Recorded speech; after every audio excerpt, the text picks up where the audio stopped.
Welcome to this episode of the Montpelier Happy Hour here on WVEW 107.7 FM, your community radio station. I'm your host, Olga Peters, and we have on today's show representative and regular contributor, Emilie Kornheiser. Hey, Emilie. Good morning, Olga. And we will be talking about a topic we have not touched on since COVID, the exciting world of cannabis.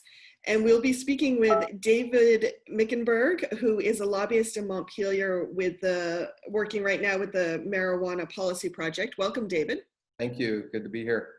Glad you can make it. And then Representative Sam Young, who represents the Orleans Caledonia District. And glad to have you this morning, Sam. Good morning. So let's start with, because it's been a while since we've talked about cannabis. It's been COVID all the time lately here. Why is this something we should be talking about now? And kind of like, where are we? There's been tons of bills, tons of conversations. We've been talking about this for years. Let's help remind people like why this is important and what's actually gone through the legislature at this point. Okay. Shall we start with you, Sam? Well, David was going to do a little historical context. I'd let him go first. Sure. Well, maybe I'll talk about, Sam can talk about the why, and I can talk about where we are right now. Perfect. For the last, really for the last, I'd say, couple of decades, the Vermont legislature has been grappling with the issues related to cannabis legalization and cannabis policy broadly. In a variety of different forms. Really started a couple of decades ago with a conversation about medical cannabis, medical marijuana. And Vermont was one of the first, I believe the first state in the country to pass through its legislature a medical cannabis bill. Most of the legislation that has passed around the country, even today, has been through ballot initiative. And I know there's a lot of folks in Vermont that say, why can't we just do this? Or why does this seem so hard? Well, as Emilie and Sam know, the legislative process is slow and on big issues like this can take quite some time. So there's been an evolution. So we started in Vermont with a medical cannabis bill that was essentially allowing folks for medicinal purposes to possess and grow your own cannabis. And that was on the books for quite some time and was a struggle to get even there. But for many, that was not a sufficient system, still required people to venture into we'll call the illicit market to purchase cannabis if they were not going to be able to, grow it their own. And also it didn't provide the level of protections in terms of consumer protection for patients, knowing what you're getting, having a sufficient variety of products and things like that. So the legislature about 10, 12 years ago took action to create the medical dispensary system, which would establish medical dispensaries where patients could buy cannabis and know that it had been sort of where it had been grown, the variety of products that had been tested and things like that. So that system currently exists. From there, we in Vermont went on to decriminalize, one of the first states in the country to decriminalize cannabis through our legislature in the recent history. And that was in the face of both the medical dispensary and decriminalization in the face of Washington, which was very hostile, federal government hostile to cannabis policy in the states. And so then from there, we've been having this robust discussion over the last 4 or 5 years about cannabis legalization, and Vermont did become the first state in the country to legalize cannabis for adults 21 and over. Again, we started sort of similar to how we did with the medical program. We started with a legalization regime which allows you to grow your own and allows you to possess it legally for people over the age of 21. So That's kind of the current state of the law. We have medical cannabis decriminalization and grow your own and personal possession.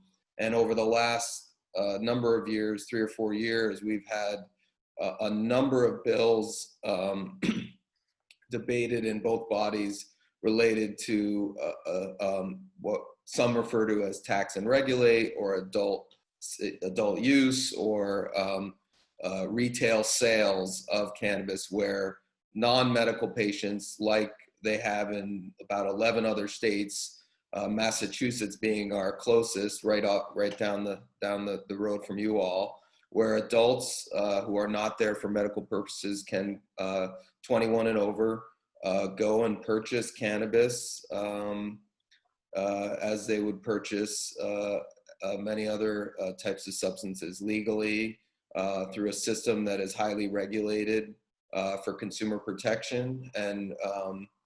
And so that bill, fast forwarding to the current state of affairs, a bill S-54 was passed by the Senate in 2019, went through the legislative process in the House through a variety of committees. I don't know, Emilie or Sam, you might know, something like 10 or 11 committees touched the bill at some point. Almost every committee. Almost every committee, yeah. Yeah, virtually every committee in the legislature has looked at this bill. Passed the Senate with overwhelming support, and just this past spring passed the House again with really strong support, somewhere in the 90s, 92, 93, something like that. Tripartisan support, Republicans, progressives, Democrats, independents, all supporting it. And where the bill is now is in what we refer to as a conference committee, which is where the two bodies reconcile their differences. So that's kind of the current state, the history and the current state of affairs, and I'll pause there. Thanks, David. One quick question, just for my own education. When you were talking about when Vermont passed, the adults over 21 can possess plants and grow their own, you said we were the first in the nation. I thought Colorado. So we were the first legislature to pass a legalization bill for adult possession, non-medical. Illinois sort of leapfrogged us because Illinois went on through their legislature to pass a tax and regulate bill and became the first state in the country to pass a full system, a robust system of regulation of cannabis sales, creating an industry which the numbers just came out. There's been hundreds of millions of dollars in sale in Illinois, and I think $52 million in revenue in the last quarter or something like that for the state of Illinois. But Colorado was by referendum, like Washington, California, Nevada, many of the other states is done by referendum. So Massachusetts too. Yeah. Massachusetts as well, right? Thank you for that clarification. Appreciate it. And so right now, the bill is in conference committee. So, with this kind of topsy-turvy legislative session we've had, what's next for this bill? Do you think we'll see anything pass this year, or what are some of the details that still need to be hashed out? That's probably even the better question. Sam, you want to take that? Sure. Well, sure. I don't really know where it's at, except that, the conference committee is important because there's been a ton of work. We got it through all stages of passage, and it's just this kind of last little negotiation that needs to happen. The last thing that we did before we left the State House was the Speaker appointed the conferees for the House, but in the 3 months since then, they've never met to discuss the bill between the House and the Senate. So, granted, there was a global pandemic on, so we had some other things to take care of, but it would seem like it should be easy enough to meet and iron out those differences. The Senate kind of did like more of a bare bones bill, and the House filled in a lot of different policy details. And I would say that the one other, the differences between the House and Senate, I think, should be pretty easy to negotiate. The one that I think is the sticking point is that the governor still wants warrantless collection of bodily fluids, and we had a vote on that in the House, and we did not support that. I thought there was a pretty good system to, if somebody was intoxicated, that you could get a warrant for their bodily fluids, but you need to have some process around that is not just like the willy-nilly collection of just anybody the police think that, like, oh yeah, we want to check you, and just like without any real process around it. So that one is actually, even if we get the House and Senate to agree on everything else, that's the one between the governor and the legislature that's probably going to be the last sticking point. And I don't think that we would have the votes for a veto override on this bill. We were around 90, I think, votes for it, but not that magic 100. And that's been a sticking point for a while for the governor about safety and traffic and driving while impaired. That's true, and we did the committees looked at it, and he wasn't so specific until the very end, where a warrant was too far. We couldn't possibly have due process. So. I know, it always gets in the way. Given the conversations that we're having nationally and within Vermont about racial justice and especially criminal justice reform, and we know about the history of the war on drugs having a disproportionate impact on communities of color, it seems, now more than ever, we want to make sure that we're not passing new legislation that will increase bias in policing. And so the more we can add checks and balances into that system, the better, especially given this particular topic's weightiness around communities of color. I think Vermont's had a pretty good history on that particular issue when we look at cannabis reform. Expungement was paired with decriminalization. Was that right, David? Or was it the one after that? Yeah, there's been an expungement process, although there's also a separate bill which actually during the Zoom session, what I'm calling the Zoom session after we left, passed the Senate and is now awaiting action in the House to do an automatic expungement, which would be for cannabis as well. They sort of figured out how to do that without overwhelming the system sort of logistically.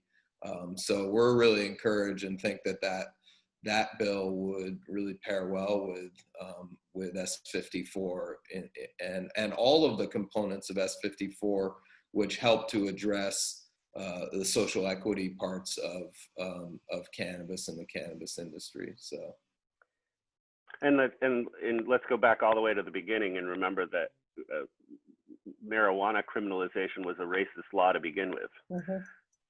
So yeah. Sorry. I was just going to say, if one of you could remind us, because the legislature did try very hard to make sure there was some social equity in that bill. Could you just remind us, one of you, what some of those points were, those actions taken?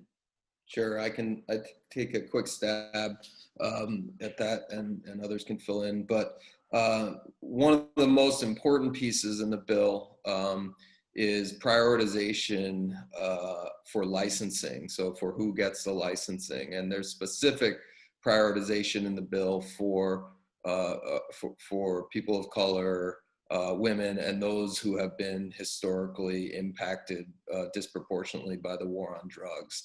So at the very outset, that must be a consideration taken in by the board as they look at the licensing process. There's also other provisions about technical assistance for those that have been impacted by the war on drugs. And I think frankly, the piece and a big emphasis in what the House did was emphasize small growers and facilitating small growers participation in the market.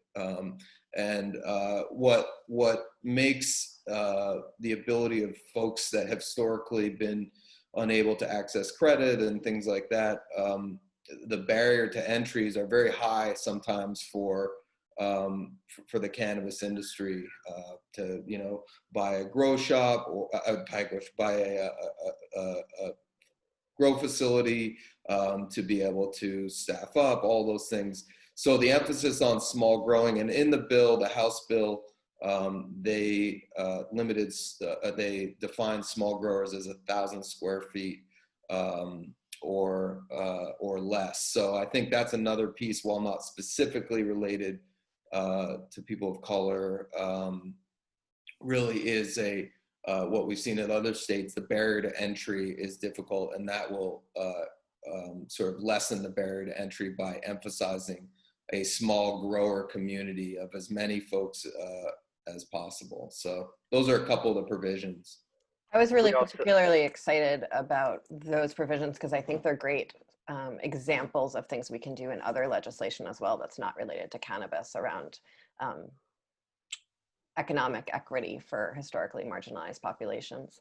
The access to capital, I think, is really important for people to understand that because cannabis is still illegal nationally, traditional sort of loan mechanisms through banks are not available. And so populations that have access to family funds, friends funds, social networks where money flows more easily have a much easier time accessing the industry, and ownership structures can sort of easily be turned over to folks with capital. And so we did a lot in this bill to both ease access to entry with these smaller growers and then make sure that ownership stays very closely regulated.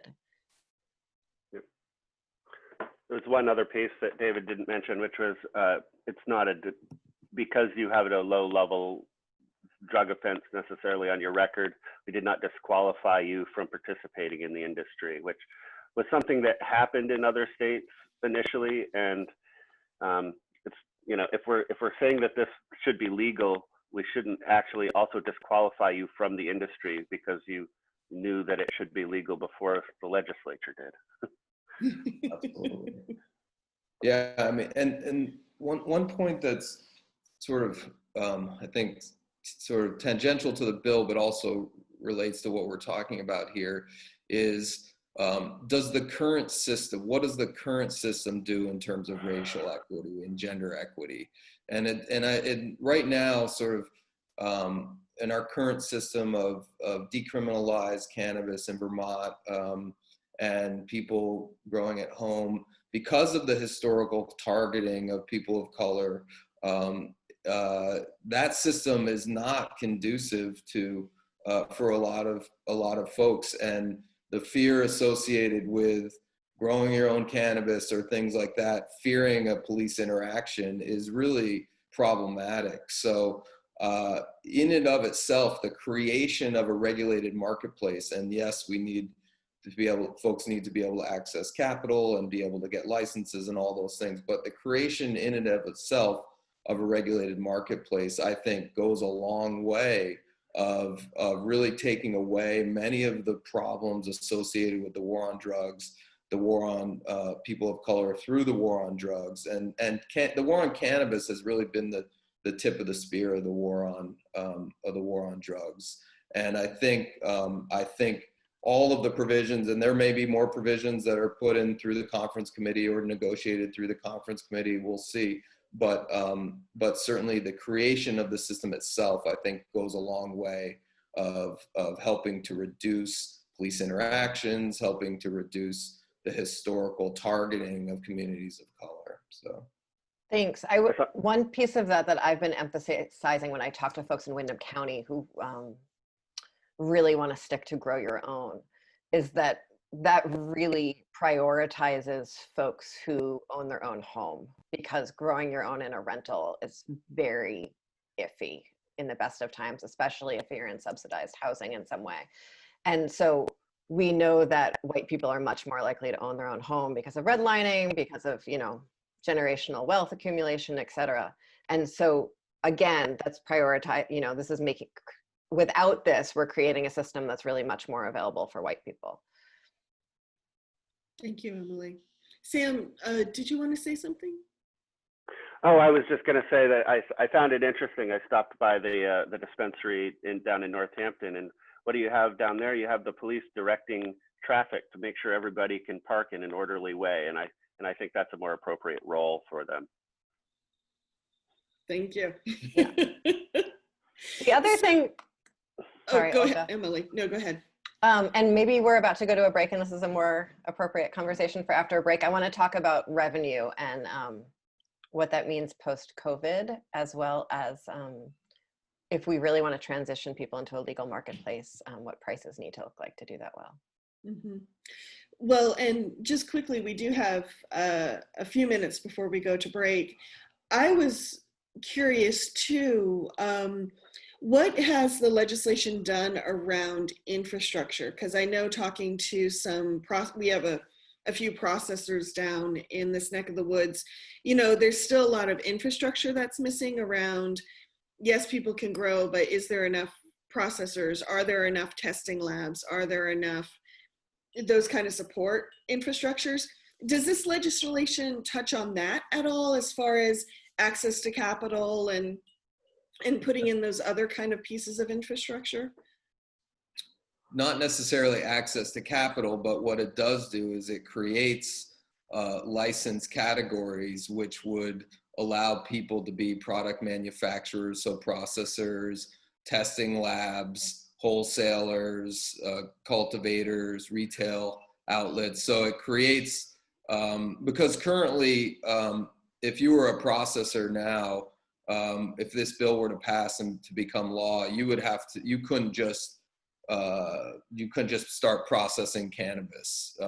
Really, the processors that are in Vermont are really processing for hemp and for CBD. So you would have the infrastructure built up, but you would have to then go through the licensing process through the cannabis board to get a new license. So the bill does contemplate having that infrastructure in place. It will just be created through this new legal regime and regulatory regime. And it's a staged rollout, so that the labs come online, the growers start before and then the retail sales pieces happen after that. And it's also kind of in the bill that you could only have one license of each category, and the current dispensaries would be considered, if they have each one of those functions, could have one kind of integrated license, but only one for each category. And that's kind of to protect against like a monopoly or a So we don't have the Starbucks of cannabis all around the state. Fantastic, thank you. So stay tuned with us. We are going to hear from some of our underwriters in a second here on WVEW LP Brattleboro 107.7 FM. But in the meantime, when we come back, Emilie, David, Sam, and I will be talking about revenue related to cannabis and how that could be important post-COVID. So stay tuned. Welcome back to the second half of the Montpelier Happy Hour here on WVEW LP Brattleboro 107.7 FM, your community radio station. I am your host, Olga Peters, and I am speaking with Representative Emilie Kornheiser, David Mickenberg, who is a lobbyist working with the Marijuana Policy Project in Montpelier, as well as Representative Sam Young, and we are talking about cannabis. And, as I always must say, the views and opinions expressed by the host and the guests of this show are our opinions and not those of the radio station. So in other words, if you want to send angry letters, you send them to us and not WVEW. So, Sam, I had to smile when you said you went down to Northampton lately and past the dispensary, because I get my hair cut in Northampton. And so it's like on those Saturdays when I'm getting my hair cut, the line of traffic. and the line of people lined up at the dispensary on, I think it's Conn Street, always amazes me. And yes, the police do a very good job there of directing the traffic. And, but it makes me wonder, you know, watching Massachusetts, our neighbor, tax and regulate cannabis, are there any lessons learned from that, or are we seeing any trends that were like, yes, we definitely, this really solidifies why we want to move towards a tax and regulate system? Well, it's interesting. I don't want to, before we answer that question, I want to sort of highlight that it doesn't always look like Northampton. So last summer when we were sort of halfway through the debate in the House around cannabis legislation, I wanted to get my head around what this actually looked like. And so I took a little, and I don't smoke, it's just not, I prefer alcohol, as we've talked about on the happy hour before. But went on a little field trip. And so I checked out the dispensary in Greenfield and one in the Berkshires and went to the one in Northampton. And they're all very, very different and have a very different vibe that's very sort of fitting with their community. And so Northampton's was the only one that I went to that seemed to have a line of out-of-state cars, seemed to have that like really urgent vibe, whereas the one in Greenfield is just like, you know, sleepy Greenfield style on a back street, and you know, you walk in and it's fairly empty. And the one in the Berkshires had like more of a little hippie vibe, and they're very fitted to each of their communities, even though, you know, each one has, you know, a very intact security system. Each one has a clear variety of, you know, options that you get to choose. You need to show ID at each of them. So that was really interesting to me, that even within this very strict regulatory regime, you could still have the sort of retail flavor that someone wanted to pass on. Some of them felt much more pharmaceutical. Some of them felt much more sort of hip lab kind of Apple store kind of thing. Thank you, Emilie. Yeah. Because that is a lot of concern we hear from our local communities is what would this do to our community, and do we even want to grant licenses within our town? So, and one sort of detail of the sort of way the regulation is paired to size is that in some universe we could imagine sort of a farm stand that's regulated tightly enough to allow this, which I could see to be a very sort of Brattleboro, Westminster kind of thing to do. Sam, did you want to add something? I think Sam wants to make fun of Brattleboro now. Go for it. No, I would never do such a thing. Maybe I'm going to run statewide someday, Emilie. Thinking ahead, thinking ahead. What a lovely community you have there. We are unique. We are unique. Oh, sorry, Sam. Were you gonna jump No, in? go for it. Okay. I was gonna say, yeah, I think it's really interesting to see the sort of variety of different retail outlets and the variety of products that are being manufactured, and Massachusetts has had its ups and downs in terms of certainly around social equity licensing and getting communities on board quick enough. So there hasn't been enough licenses out there. But one thing that carries throughout all of these dispensaries is that there is a robust regulatory regime, and it really is focused on the safety of the consumers. So I just saw recently the Cannabis Control Commission in Massachusetts fined one producer for, I believe, using pesticides of some sort. But right now, I mean, Vermont has a market. We have a robust cannabis market. It's just not a regulated market. Hundreds of millions of dollars of sales. The RAND report a couple of years ago estimated our cannabis market to be around $250 million, something like that. But unlike Massachusetts, if you're not growing your own cannabis, then you're acquiring it illicitly and illegally, and most importantly, in an unregulated manner. So you have no idea what's on it, what it's been grown in, all of those things. And so the story of Massachusetts, I think, right in our back door is a story of consumer protection, first and foremost, and really being able to has a system that that says that when you go to a dispensary, to the greatest extent possible, you're gonna be protected from unhealthy types of additives and things like that. And if it's not happening, that there's a regulatory regime in place to make sure that it does. So I sort of want to get out of the mentality that Vermont's creating an industry. An industry exists. We are bringing that industry into the sort of light of the law and regulation, which some people may not want, and I understand that. But for the vast majority of consumers, that is really important. So that was one in more private conversations with colleagues in my caucus.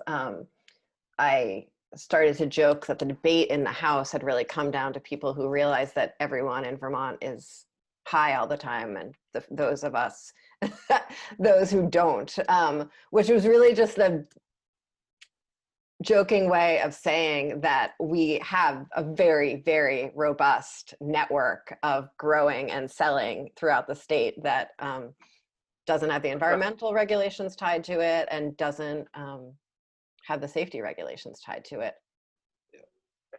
And it is, Vermont actually does have the highest use per capita of any state in the nation, just under Colorado's, but that's always been kind of this kind of, and you know, that's the kind of, I mean, yes, it's not illegal anymore, but you know, when you have 20% of the population doing something on a regular basis, doesn't that kind of warrant that it's more mainstream than it's not an outlier anymore. It's mainstream. Yeah, I mean, there has been opinion polling after opinion polling, both in Vermont and nationally, that has shown that a really strong majority of both Vermonters and Americans now support the full legalization of cannabis, and it's really one of the very rare bipartisan issues across the country. So blue states, red states, purple states, there's really strong support for ending this really failed policy of criminalization of cannabis. So when I think about us actually finishing this biennium and not having to start again from scratch next biennium, we have some period of time in August and September. We don't really know how long that period of time is. Perhaps there are people who do, that we're going to focus on the budget and we're going to pass just a few bills. And so when I think about what would help this legislation get to the top of that list, for me, the first thing is revenue, that we're about to enter a period of some serious challenges with our budget.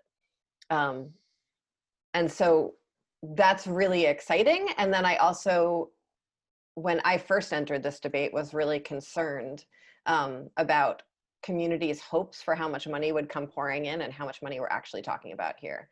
Yeah. And so I wonder if we could unpack why it's not as much magical money as we imagine it to be.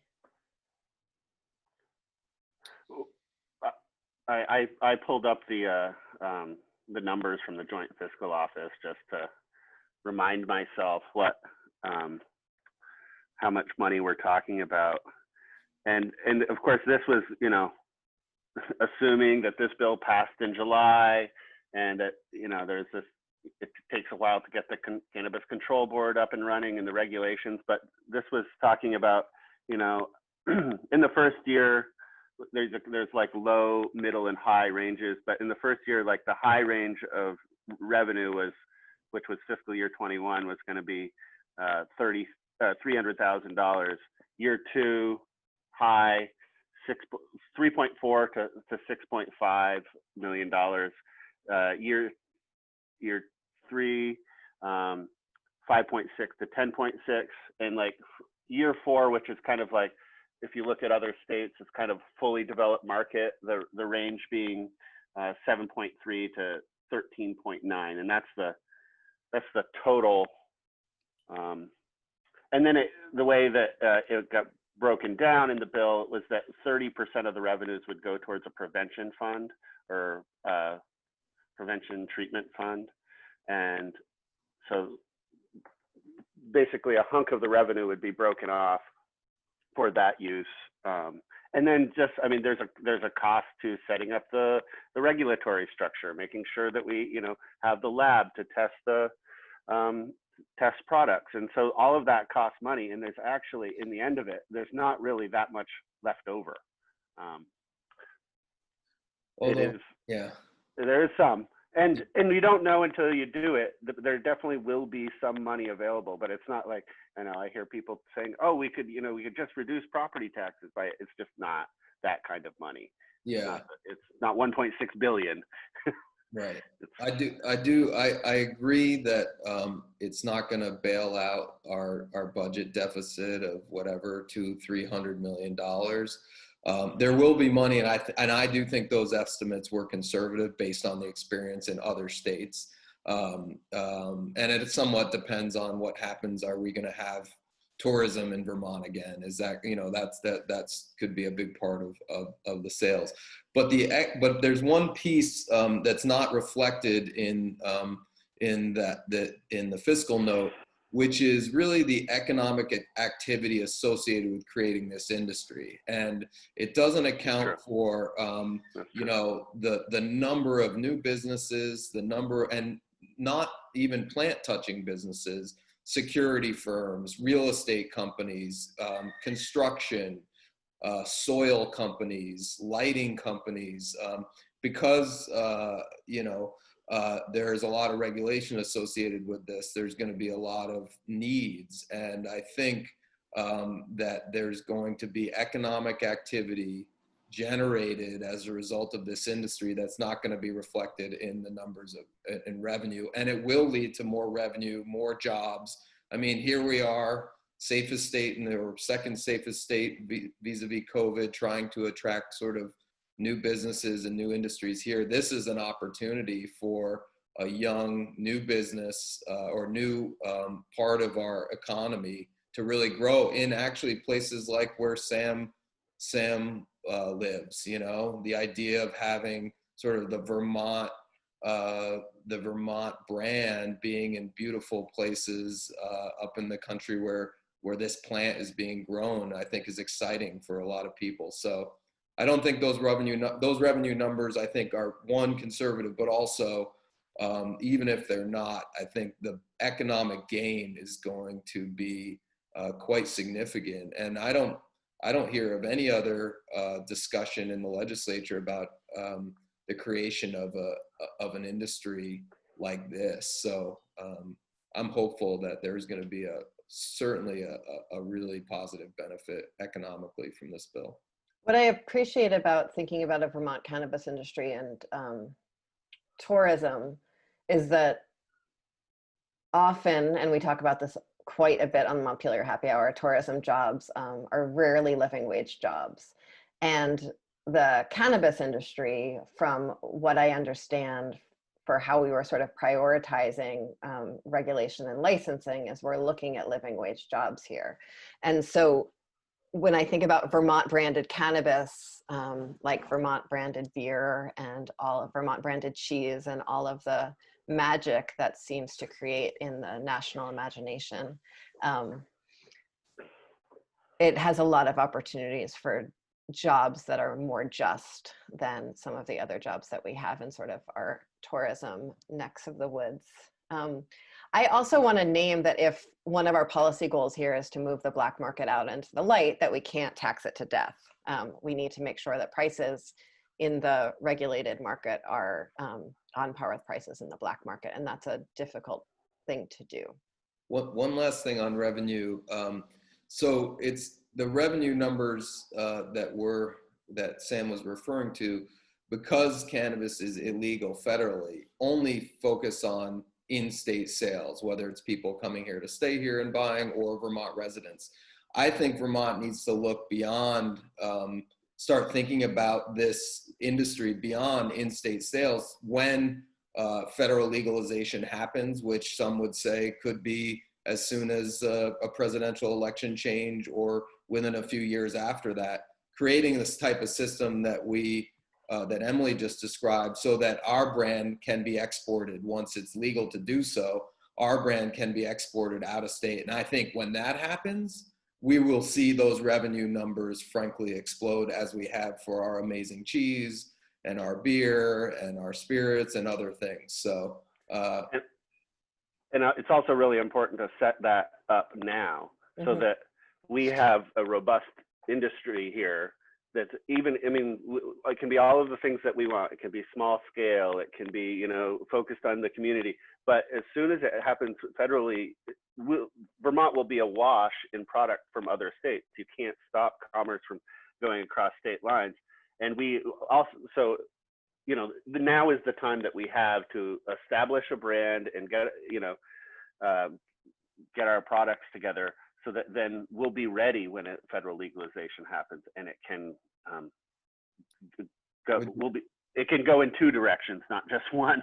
And y'all might not know this, but down here, we have a very intense local beer rush that happens on the weekends, where beers that are only available within Vermont borders, there's a whole network of folks in Massachusetts and New York that seem to know the delivery schedule at our local stores for those beers, and come and buy cases and cases individually to bring back to their communities. It's very strange to watch, and I don't think it happens in other parts of the state. But we have a similar thing in Greensboro because of Hill Farmstead being here. Yes. You know, it's and now it's just cars lined up on the road because he's basically shut it down to nobody's going in anymore, and so there's just this line of cars on the road and people getting beer put in their trunks. And so I think that kind of sort of baby step is a really helpful way of building brand recognition, because it excites people, so that when national legalization takes place, we are sort of positioned through those like whisper networks of, you know, food trends. The experience of Vermont, not just the brand. Exactly. People actually want to come and bring back. So I'm curious, we talked a little bit about how the governor has had his reservations around creating a tax and regulate system. But I'm curious, because it so often feels like Groundhog Day when we're talking about cannabis legislation. Are there other things that people are getting hung up with, which is why this legislation hasn't moved forward sooner? Or is it just, it's taking the time it needs to take? Who wants to jump on that grenade? I mean, I will. It's, you know, it's also, it's been very difficult also with the Speaker of the House. And honestly, people who support cannabis legalization could give the Speaker's office a call. And, you know, just reminder that the bill is still there and they'd like to see it passed this year, because even if we pass it now, we're still talking about 1.5 years to 2 years before we have like open stores that we can go into and purchase cannabis. So it's not like there's no rush on this, but it has been very difficult every step of the way to get over the Speaker's reservation. So it's not just the governor that has been, it's been difficult to, but you know, here's the thing: we've gone through all of the committees, we've been through all of the process, we've done the work, we've actually cleared all of those reservations. We've got 90 votes in the House, and it would be absolutely ridiculous to go through all of that work over again. And then it truly would be Groundhog Day. I mean, I remember when I first got to the House 10 years ago, we couldn't even talk about decriminalization. Like, that was a bridge too far. And so it is like incremental. Each time we take another bite at it. I mean, we had to pass the legalization bill that we did so that people could grow their own. It was actually, it was part of a two-step process of, because there was a bunch of people in the House that's all they would vote for. But then you had to do that in order so you could get people on board with full legalization, because then there was this whole other group of people that would say, well, now that it's legal, I definitely want to tax it. So that's how we've actually kind of built the coalition to get up to, you know, the number of votes that we have now, and a couple of election cycles where we kind of changed over the makeup of the body was required. We had to have a lot of retirements before we could actually get the votes in the House. I think some of the louder reservations that were in the House were about people who didn't seem to fully understand that it's already legal.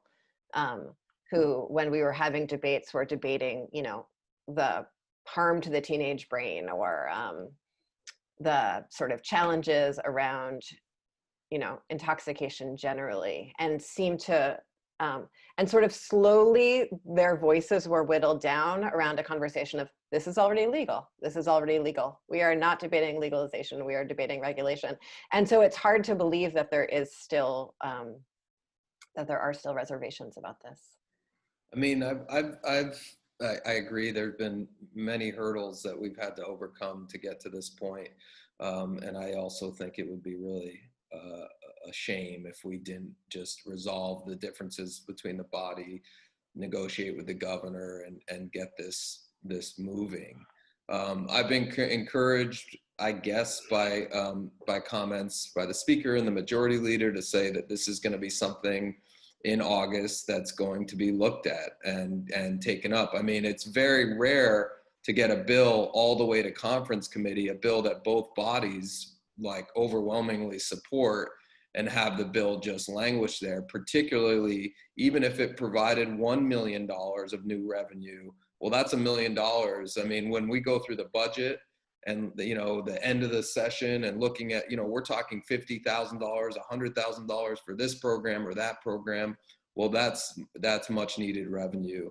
And then more broadly, it's just really this moment, as we were talking about earlier, this moment in time as we're having this really intense and important and essential examination of criminal justice and criminal justice policy. Well, this is totally integrated into that. And I think I'm hoping that we can come back in August and see this through that lens as well.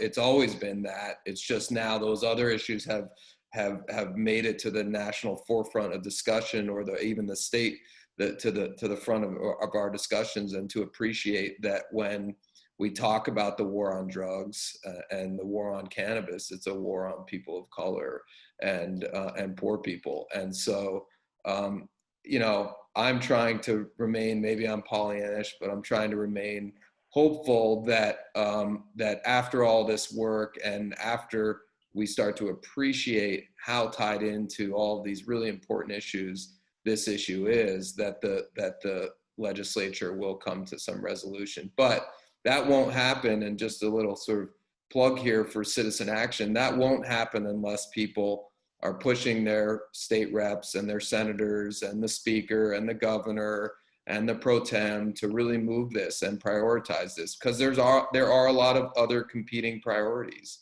COVID-19 is huge, all the economic impacts, things like that. But this is so close in the process that to not have this get over the finish line would be a real shame. But people should contact their reps and their senators and community leaders and others to really say, this is an important part of the overall picture of our state, and we should move forward. But you don't have to call. I was going to say, you don't have to call Emilie, because we all know she's supported it. That's She right. is. She's had many conversations with her neighbors about it. But to that point, even calling your rep, let's say you have a rep that is supportive, well, they may be supportive and voted for it, but they may not be telling the leadership team or the speaker, this is a priority for mine in August. And yes. I think we need to get to the point where some of the advocacy comes from the body, where representatives that start to appreciate this is an important issue for our body. We voted on it. We've already taken the hard votes and done all the hard work. We want to see it through. So it's both citizens Vermonters talking to their reps, but then the reps also talking to the leadership of their body, the Senate or the House, to say this is a priority for us. So. And can you Good idea, David. on the conference committee? Because What's that? On the conference committee, I think we have some folks from Windham County. So we have John Gannon on the conference committee, rep from Wilmington, and we have Senator Jeanette White on the conference committee, right? Yes. Okay. Yep. Who else is on there?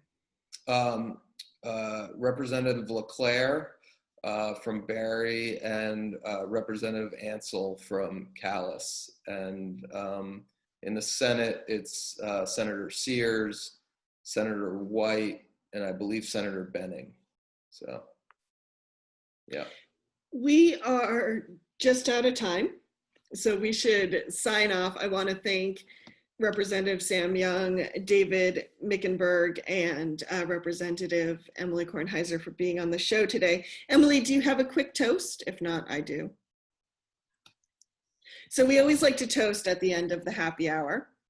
And so I want to toast you for joining us at this early hour. Thank you. And I also want to toast to baby steps, because even though they're frustrating, I think some very smart decisions have been made around legalization and regulation around cannabis through all these years of kind of getting it right and getting it right again. So here's to baby steps. Cheers.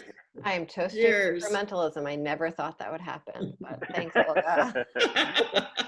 You're like a full-fledged legislator now. Oh my Emilie. gosh. Toasting This incrementalism. is terrible. Every Friday at 2 on WVEW LP Brattleboro 107.7 FM, as well as our Vermontitude SoundCloud page, our Vermontitude Facebook page. And Emilie, just quickly, where can people find you if they have questions? EmilieKornheiser.org, eKornheiser@gmail.com, eKornheiser@ledge.state.vt.us. You can find me on Facebook, Twitter, Instagram, and we are restarting our community Zoom conversations every Saturday in a couple weeks. And I will post about that on Front Porch Forum, as well as all the other places I just listed. Hope to see you out in public someday in the future. Thanks for joining us, everyone. Take care.